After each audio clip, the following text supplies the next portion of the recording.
बिल्लाहि मिन शुरूरि अंफुसिना व मिन सय्यिआति अमालिना मन यहदिहिल्लाहु फला मुदिल्ल लहु व मन युद्लिल फला हादिय लहु व अशहदु अन ला इलाहा इल्लल्लाहु वहदहु ला शरीका लहु व अशहदु अन्न मुहम्मदन अब्दुहु व रसूलुहु अम्मा बअद फ़इन्न खैरल हदीस किताबुल्लाह व खैरल हदी हदी मुहम्मदिन सल्लल्लाहु अलैहि वसल्लम व शर्रल उमूरि मुहदसातुहा व कुल्लु मुहदसतिन बिदअह व कुल्लु बिदअतिन ज़लालह व कुल्लु ज़लालतिन फिन्नार। अऊज़ु बिल्लाहि समीउल अलीम मिनश शैतानिर रजीम बिस्मिल्लाहिर रहमानिर रहीम वला तक़रबू ज़िना इन्नहु कान फ़ाहिशा व साअ सबीलन वला तक़तुलू नफ़्स अल्लती हर्रमल्लाहु इल्ला बिल हक़्क़ व मन क़तला मज़लूमन फ़क़द जअलना लिवलिय्यिही सुल्तानन फला युस्रिफ फ़िल क़त्ल इन्नहु कान मंसूरा।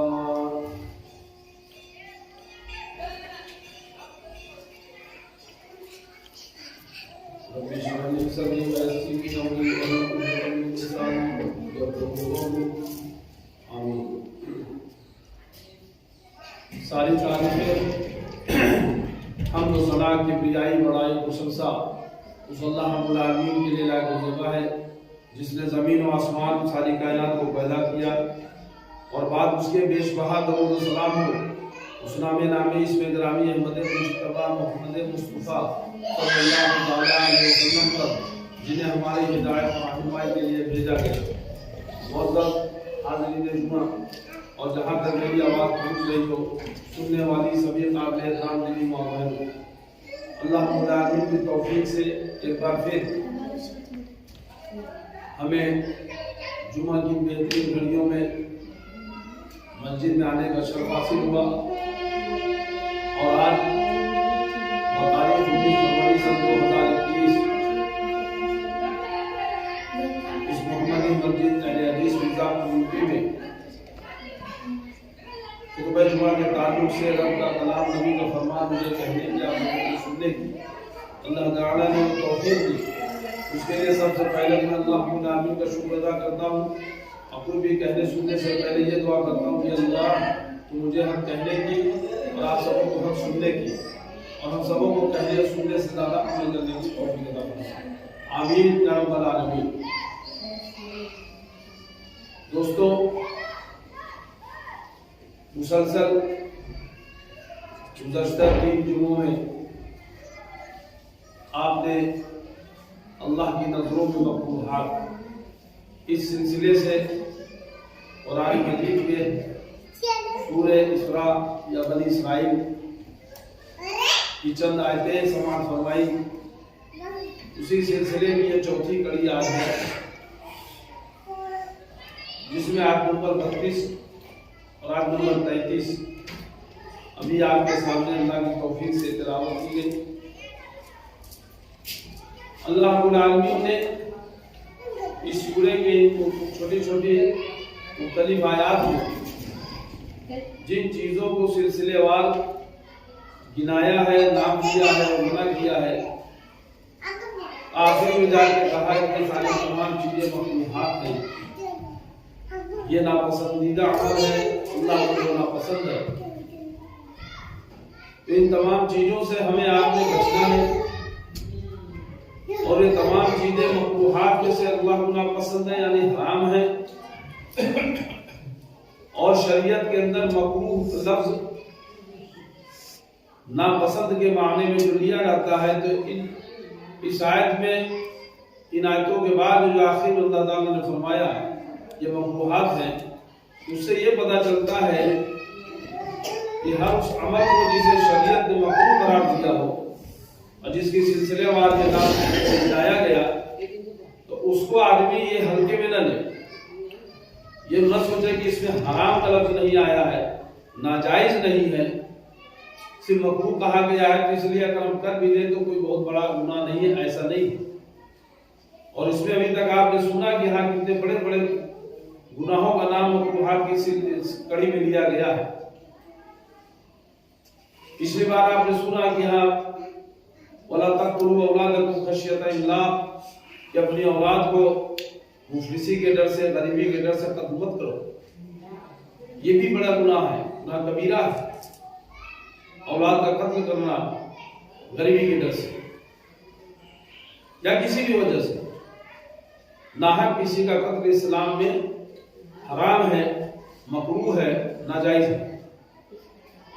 और आज अभी जो दो आयतें पढ़ी गई, वला तक़रबु ज़िना इन्नहु काना फ़ाहिशा व साअ सबीला, खबरदार जिना के करीब भी न भटकना, क्योंकि वो बड़ी बेहयाई है और बहुत ही बुरी राह है। मेरे भाई, जिना, व्यभिचार ये कितना गंदा अमल है। किसी भी मजहब के अंदर इस चीज को जायज या सही नहीं ठहराया जा सकता।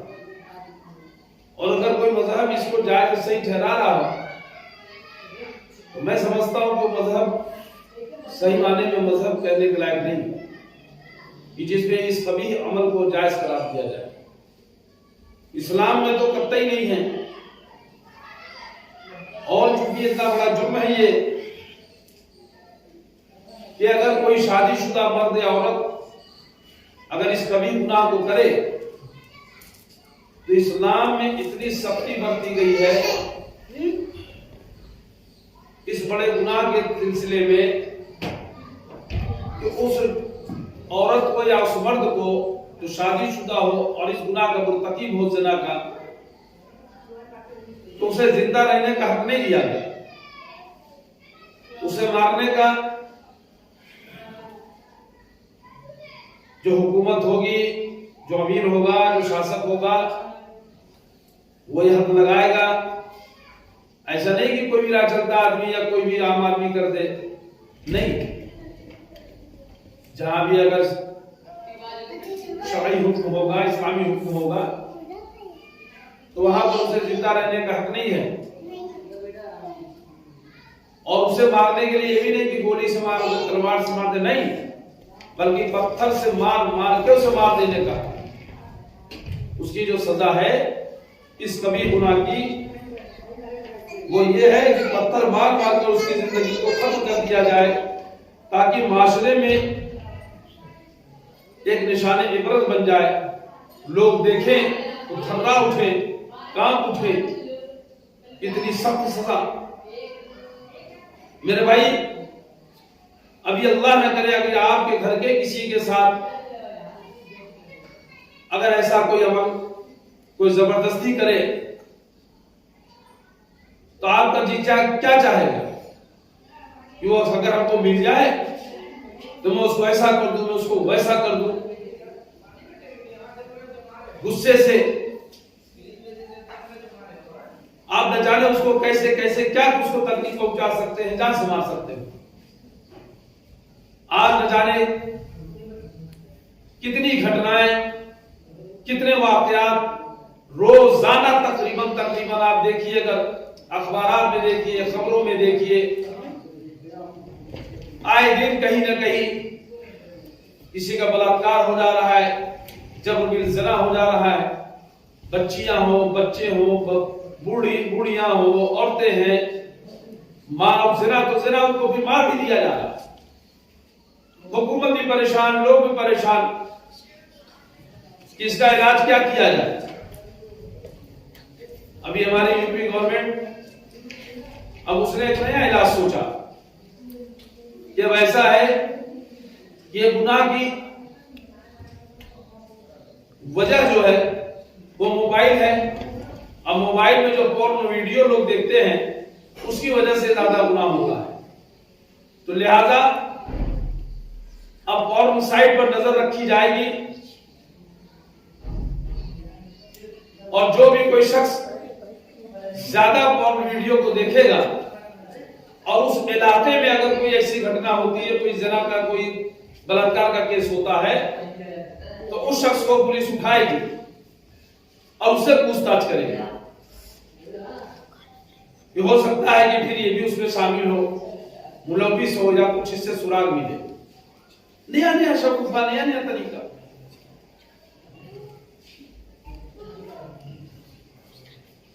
अब वो भी हो सकता है कि मोबाइल आपके नाम का हो, सिम आपके नाम की हो, और आप भले ज़ईफ हो और आपके घर में आपके बच्चे हो, आपके किराएदार हो या आपके कोई रिश्तेदार पड़ोसी हो, वो कहीं लेकर आपके मोबाइल से लेकर कुछ चला रहे, वो खोल के देख ले, फिर बंद कर दे, डिलीट कर दे, आपको पता ना चले, लेकिन वो उठाया तो आपको जाएगा। अब चाहे 60 साल के हो, 65 साल के हो, 50 साल के हो, 70 साल के हो, उससे मतलब नहीं, और तफ्तीश आपसे होगी। ये कोई हल नहीं है। ये तो इस्लाम ने इसका ये हल दिया कि अगर कोई शादीशुदा शख्स इस अगर कभी गुनाह में पकड़ा जाए तो उन्हें मौत की सजा दी जाए, पत्थर से मार दे।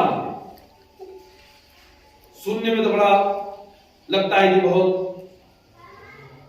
विभत्स सजा है, खूंखार सजा है, कैसा मजहब है, लेकिन नहीं, इस्लाम दीन फितरत है। इस्लाम स्वाभाविक धर्म है, नेचर के हिसाब से उसने अपना सारे मामला रखे हैं, अहकामात हैं। और अब तो तमाम तरह के कितने ही पॉलिटिशियन भी, नेता भी, सोशल वर्कर भी, न जाने कौन सब इस पर कह रहे हैं कि नहीं, बलात्कारियों को मौत की सजा होनी चाहिए, बलात्कारियों को फांसी की सजा होनी चाहिए। आखिर किसी गुनाह के लिए मौत की सजा आदमी क्यों तजवीज करता है? अच्छा, वो मर्द हो या औरत हो। जैसे अभी आपने हाल में आप न्यूज में देख रहे होंगे, क्या रहा है कि एक औरत ने अपने बच्चों को और परिवार को, 7 लोगों को सिर्फ अपने आशनाई के चक्कर में, अपने आशिक के चक्कर में मार डाला। और उसकी केस चल रही, सुनवाई हो रही है, उसको फांसी देने चाहिए, उसको फांसी की सजा हुई है और उसको फांसी होने वाली है। आजाद हिंदुस्तान में पहली बार किसी औरत को फांसी होने वाली है। और फिर अभी एक शख्स भी है कालिम सलीम नाम का, उसको भी फांसी की सजा की खबर आ रही है।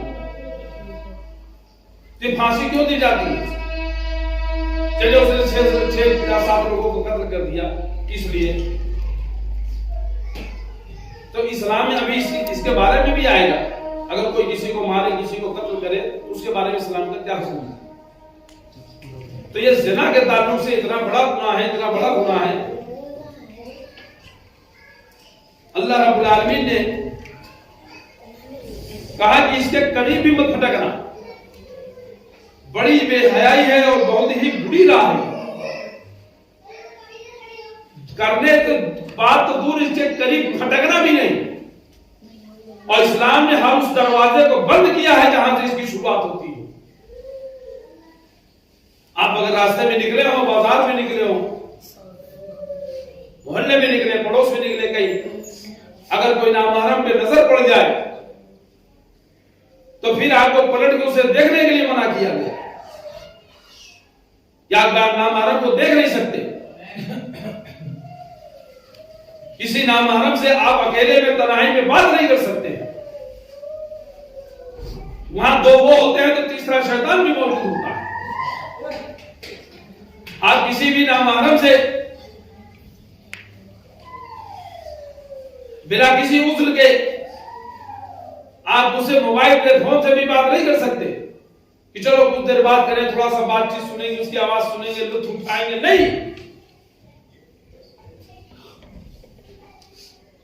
आप कोई ऐसी तस्वीर भी नहीं देख सकते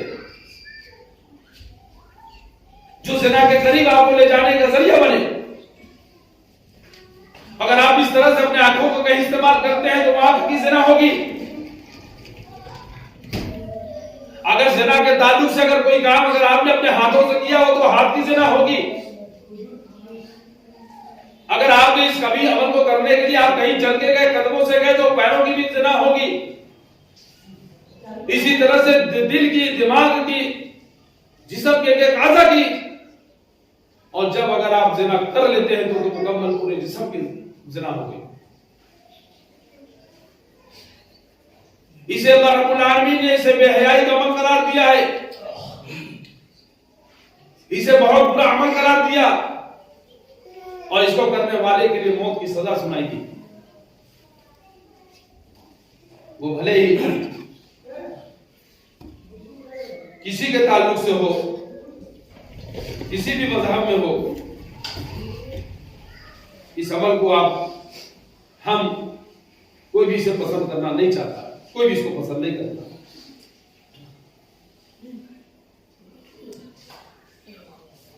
मेरे भाई,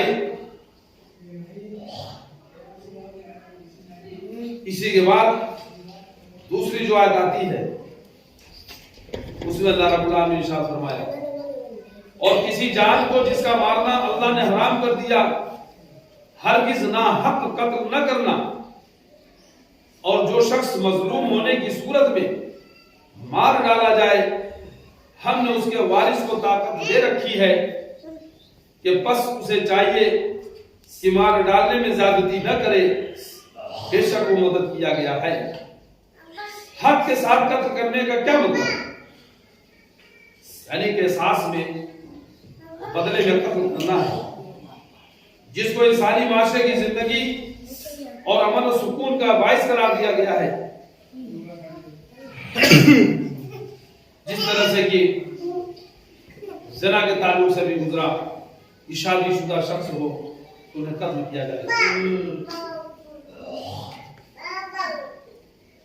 और जो शख्स मजलूम होने की सूरत में मार डाला जाए, किसी का कत्ल कर दिया जाए, अल्लाह ताला फरमा रहे कि हमने उसके वारिस को ताकत दे रखी है कि बस उसे चाहिए कि मार डालने में ज्यादती न करे। यानी अगर किसी शख्स का कत्ल किया गया हो तो शरई अदालत में जब उसका मामला पेश हो तो उनके वारिस जो मकतूल के, उनको ये ताकत या गलबा या उनको ये हक दिया गया है कि वो वक्त के हाकिम को शरई फैसला करने के लिए कह सकते हैं, मांग कर सकते हैं कि नहीं, हम किसास में हम नहीं चाहते कि शख्स को मार दिया जाए, इसको जानते हैं क्योंकि इसने हमारे घर के फला शख्स को मारा। और अगर वो चाहे तो उसे माफ भी कर सकता है, चाहे तो छोड़ भी सकता है। अगर उसके बदले में कोई मुआवजा ले ले उस कत्ल करने वाले से, और अगर छोड़ना चाहे, माफ करना चाहे तो माफ भी कर सकता है। और ये नहीं कि उसने कत्ल किया है तब कहे नहीं इसने मेरे बाप को मारा तो मैं इसके बाप को भी मारूंगा, इसकी मां को भी मारूंगा, इसके भाई को भी मारूंगा, इसकी बहन को भी मारूंगा, मैं इस तरह से बदला लूंगा। ये नहीं कर सकता, ज्यादती नहीं कर सकता। जिसने कत्ल किया है सिर्फ उसी का आप कत्ल करा सकते हैं, उसी के लिए कह सकते हैं। और ऐसा भी नहीं कि आप गुस्से में आकर के जाके उसके घर के और भी लोगों को मार दे। अगर किसी ने आंख फोड़ी है तो आंख फोड़ने का उसका के साथ आंख फोड़ना ही होगा। अगर किसी ने आपका हाथ पैर तोड़ा है तो उसका के साथ उसका हाथ पैर तोड़ना ही होगा। और अगर आप उसे माफ कर दे, अभी आपने देखा होगा कुछ दिनों पहले एक वीडियो आई थी जिसमें एक मुसलमान शख्स था और उसके लड़के को एक नौजवान ने जान से मार दिया था। फिर अदालत लगती है, मुकदमा चलता है, वो शख्स भी होता है जिसने कत्ल किया था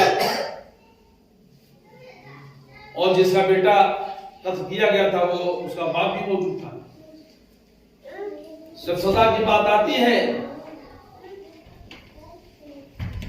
तो वो बड़े दिल का बाप जिसका बेटा कत्ल किया गया था वो उसको माफ कर देता है। कहता है नहीं छोड़िए, जाने दीजिए, मैं इसको माफ करता हूं अपने बेटे का खून। अदालत में एक अजीब सा माहौल बन जाता है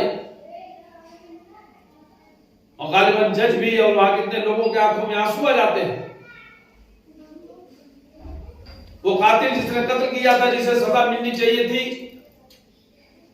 उठ के जाता है उसके बाप से, जिसके बच्चे बेटे को मारा था, उससे गले लग जाता है। वो बाप भी उसे गले से लगा लेता है कि तुमने तो मेरे माँ बेटे को मारा, मैं किसी माँ के लाल को मारवा के क्या लूंगा। माफ कर देता है। और उसमें जो दिखाया गया तो इसका कोई मुआवजा भी नहीं लेता, कोई देत भी नहीं लेता। तो इसका मतलब मेरे कहने का ये नहीं है कि आप भी इसे करें, और न मेरा कहने का ये मतलब है कि किसास से मतलब ये कि अगर किसी ने मारा तो हम उसको मार सकते हैं। नहीं, आप नहीं मार सकते। आप वक्त के हाकिम के पास जाएंगे, अपनी बात को रखेंगे, सजा देने का काम हाकिम वक्त का होगा। और ऐसा भी नहीं कि आप बदले में उसको या उसके घर के किसी लोगों को मार दें। इस्लाम में इसकी भी कतअन जो है इजाजत नहीं दी गई। अल्लाह ताला ने जो इसमें ये फरमाया कि मार डालने में ज्यादती न करे, बेशक वो मदद किया गया है, यानी कि मकबूल के वारिस को ये हक दिया गया है अल्लाह की तरफ से, वो चाहे वो अपना बदला ले या चाहे तो माफ कर दे। तो तुम्हारी मदद की गई अल्लाह रब्बुल आलमीन की तरफ से। अब उस मदद का तुम नाजायज फायदा नहीं उठाने का, किसी ने एक आंख फोड़ा है जिसकी दोनों आंख फोड़ दी जाए, या इस तरह की डिमांड आप करो, नहीं कर सकते। वला तक़रबू मालल यतीम इल्ला बिल्लती हिया अहसनु हत्ता यब्लुग अशुद्धहु वअफ़ू बिल अहद इन्नल अहद कान मस्ऊला। अगली आयत नंबर 34 में अल्लाह ताला इरशाद फरमा रहे हैं, और यतीम के माल के करीब भी न जाओ वजुज़ उस तरीके के जो बहुत ही बेहतर हो, यहां तक कि वो अपनी जरूरत को पहुंच जाए, और वादे पूरे करो क्योंकि कौल करार की बात होने वाली है। अब इस आयत नंबर 34 में अल्लाह रब्बुल आलमीन ने दो बातों का हमें हुक्म दिया कि देखो, कभी कोई ऐसा वक्त पड़ जाए कि तुम किसी यतीम के सरपरस्त बनो, तुम्हारी सरपरस्ती में कोई यतीम आया हो, मालदार हो, या उसके नाम का कुछ माल दौलत हो, तो उसके करीब भी नहीं जाना। यानी सरपरस्ती कर रहे हो तो ये नहीं कि उस यतीम के माल को तुम हड़प लो, उस यतीम के माल को तुम गजब कर लो या उसमें कुछ हेर फेर करो, नहीं, उसके माल के करीब भी न पहुंचना और उसकी हिफाजत करते रहना। हाँ ठीक है, अगर तुम उसकी हिफाजत कर रहे हो, तुम्हारा वक्त लग रहा है, तुम्हारा भी उसमें कुछ यह है कि हमारे भाई हम नौकरी करते, अगर हम जाते वहां 200 रुपये मिलता तो हम इधर वक्त लगा रहे हैं, तो तुम अपना जितना तुम्हारा खर्च हो रहा है, जो तुम्हारा वाकई जो बनता हो, तुम उतना ले सकते हो। लेकिन उसके माल को इसलिए कि सरपरस्त हो तो छोटा है, वो तो भी यतीम है, उसे तो बच्चा है, या उसे कभी उसका शौक नहीं है या और भी नहीं, इस तरह के वजूहात से तो उसका फर्जी साइन करा ले या उसका समझा के बहला के किसी भी तरीके से उसके माल को हम हड़प ले, हड़पने की कोशिश करें, नहीं करना, ये उसके करीब भी नहीं जाने का जब तक कि वो अपने सने बलूगियत को न पहुंच जाए, जब तक कि वो बड़ा ना हो जाए, बालिग ना हो जाए, उसके माल की हिफाजत करना, और जब बालिग हो जाए तो उसके माल को उसके सुपुर्द कर देना। और दूसरी बात क्या कही कि वादे को पूरा करो, क्योंकि तुम्हारे बातों की, तुम्हारे वादों की, तुम्हारे कौल करार की, इसके भी अल्लाह रब्बुल आलमीन की आप पूछताछ होगी, सवाल जवाब होगा।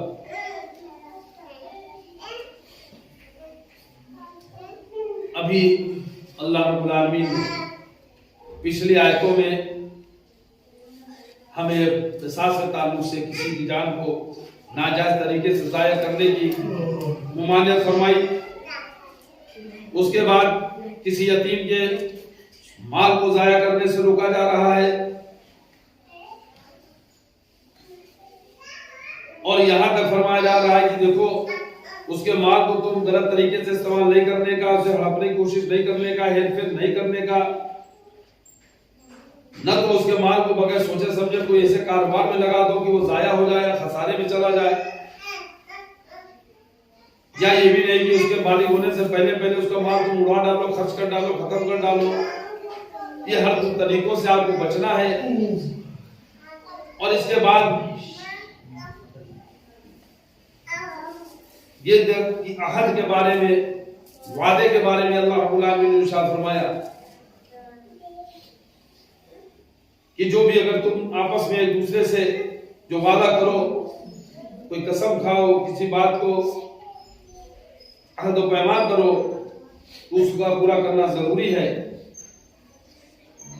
और अगर तुमने उस वादे को तोड़ा, उसकी खिलाफ वर्जी की, तो फिर तुमसे उसकी बात पुरुष होगी, अल्लाह रब्बुल आलमीन जहां से पकड़ हो। मेरे भाई, आप मुसलसल देखते जा रहे हैं, इतने बड़े बड़े गुनाहों का नाम लिया जा रहा है। ज़िना के करीब नहीं जाना, बेहयाई है, बुरी बात है, अल्लाह को पसंद नहीं। नाहक किसी को कत्ल नहीं करना। अगर किसी ने आपके किसी को, रिश्तेदार को, घर के किसी को कत्ल कर दिया हो, अल्लाह न करे, तो आप उससे किसास ले सकते हैं। वक्त के बाद जाकर के उसमें भी इंसाफ करना कि जितना उसने आपके ऊपर जुल्म किया है, बस उतना ही आपके साथ ले सकते हैं। और चाहे तो आप उसकी दियत लेकर के उसका भी मुआवजा लेकर आप उसे माफ भी कर सकते हैं। किसी यतीम के माल को आप हड़पना नहीं, जाया नहीं करना, बर्बाद नहीं करना। और उसके बाद में जो वादा अहद व पैमान करो, तो उसको पूरा कर लेगा। अब इसके बाद अल्लाह रब्बुल आलमीन इरशाद फरमा रहे हैं, व औफुल कैल इज़ा किल्तुम वज़नु बिल क़िस्तासिल मुस्तक़ीम ज़ालिका खैरुन व अहसनु तावीला। आयत नंबर 35 पे इरशाद फरमा रहे अल्लाह रब्बुल आलमीन कि और जब नापने लगो तो पूरा भरपूरे पैमाने से नापो और सीधी तराजू से तौला करो, यही बेहतर और अंजाम के लिहाज से भी बहुत अच्छा है। अब सोच लीजिए, किसी चीज को अगर आप लेन देन कर रहे हो, खरीद फरोख्त कर रहे हो, उसमें भी देखिए ये हुक्म आ रहा है अल्लाह रब्बुल आलमीन की तरफ से कि नाप तौल भी बिल्कुल बराबर रखने का, कम नहीं करने का। बढ़ा दो ठीक है, कम नहीं करने का। अगर आपने किसी से कोई सामान भी उधार लिया हो कि बहन जी, भाई साहब, थोड़ा घर में शक्कर खत्म हो गया, थोड़ी चीनी दे दे, शक्कर दे दे, उन्होंने नाप जोक करके लीजिए, अच्छा 1 गिलास दिया, तो आपको भी उतना ही वापस करने के समय याद रखने का कि 1 गिलास लिया तो 1 गिलास ही दे, या उससे थोड़ा सा दे दे, कम नहीं करने का। कोई सामान आप खरीद फरोख्त कर रहे हो, कोई सामान बेच रहे हो, वो चाहे तोलने का सामान हो, चाहे नापने का सामान हो, तो उसे नाप जोक करके उतना ही जितना बनता हो। इसी तरह से जमीन जायदाद भी है कि कई फुट कई इंच का आपका है, उतने फुट उतने इंच का ही आप पैसा जोड़ें और उतने फुट उतने इंच को ही आप खरीदें या बेचें। कोई कपड़ा लेने गए हो, मीटर लगा के नाप रहे हो, तो कितना मीटर है, कितना सेंटीमीटर है, तो उसको भी आप नाप जोक करके दे। उसमें 1 सेंटीमीटर ज्यादा हो जाए लेकिन कम नहीं होना चाहिए। इसी तरह से कोई दूध का नापना हो, कोई पेट्रोल हो, डीजल हो, कोई तरल पदार्थ का अगर लिक्विड हो, तो उसका भी पैमाना बिल्कुल बराबर रखने का, कम नहीं करने का, बल्कि ज्यादा हो जाए बेहतर है। और अल्लाह रब्बुल आलमीन ने इसके ताल्लुक से ये हुक्म फरमा दिया है सूरह इसरा आयत नंबर 35 में कि और जब नापने लगो तो भरपूरे पैमाने से नापो और सीधी तराजू से तौला करो, यही बेहतर और अंजाम के लिहाज से भी बहुत अच्छा है। यानी अंजाम किस चीज का अंजाम?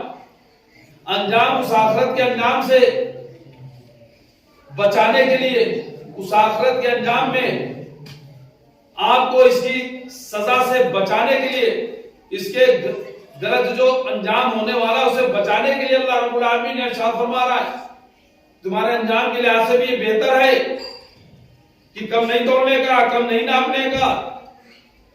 वरना अल्लाह रब्बुल आलमीन की ऐसी पकड़ होगी। ये थोड़ा सा लीटर 2 लीटर में अगर आपने किया, कुछ मान लीजिए 10-20 ग्राम या मिलीलीटर या इसी तरह से सेंटीमीटर या इसी तरह से कुछ भी, क्या थोड़ा थोड़ा हम मारेंगे तो 10 को मारेंगे तो कुछ तो हो जाएगा, 1 लीटर का तो फायदा होगा।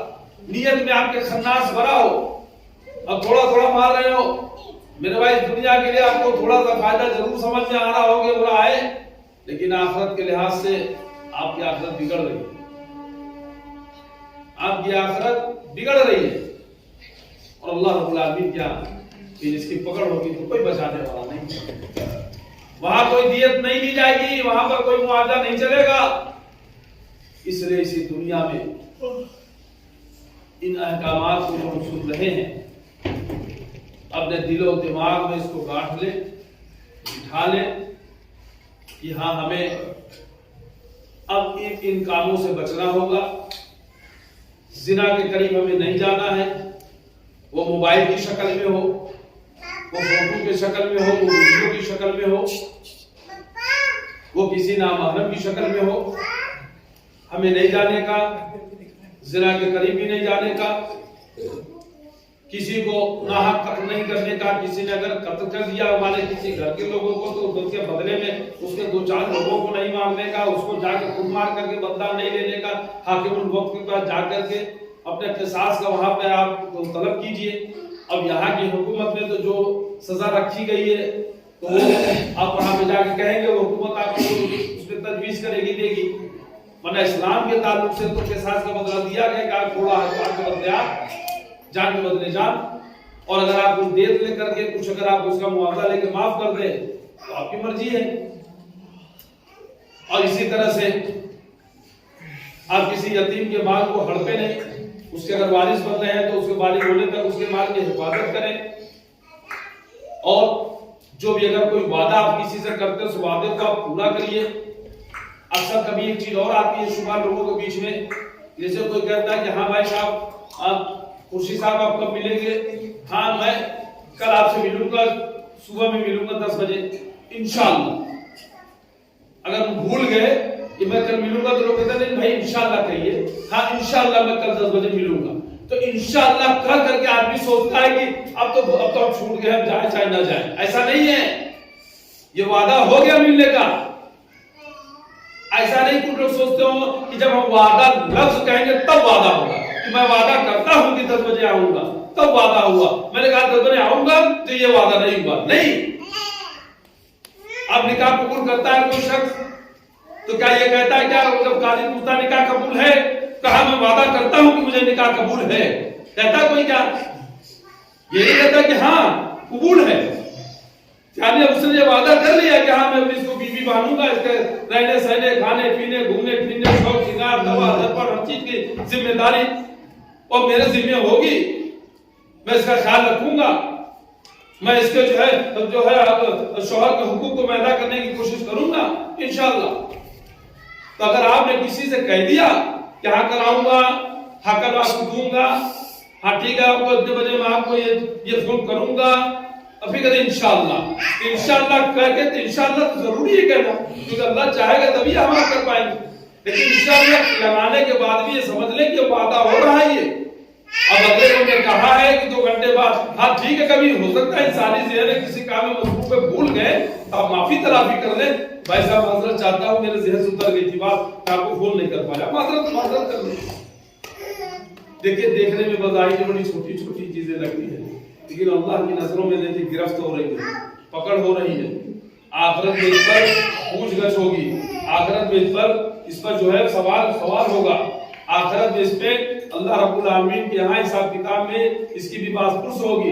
इसलिए तमाम चीजों से हम बचने की कोशिश करें। अल्लाह रब्बुल आलमीन से दुआ है कि अल्लाह ताला मैंने जो कुछ कहा उसमें जो हक है तेरी जानिब से, कहने सुनने में कोई भूल चूक कोई गलती हुई हो तो मेरे नफ्स की तरफ से नहीं, शैतान की तरफ से नहीं, माफ फरमा बारे और आप तमाम लोगों को कहने सुनने से ज्यादा अमल करने की कोशिश करें।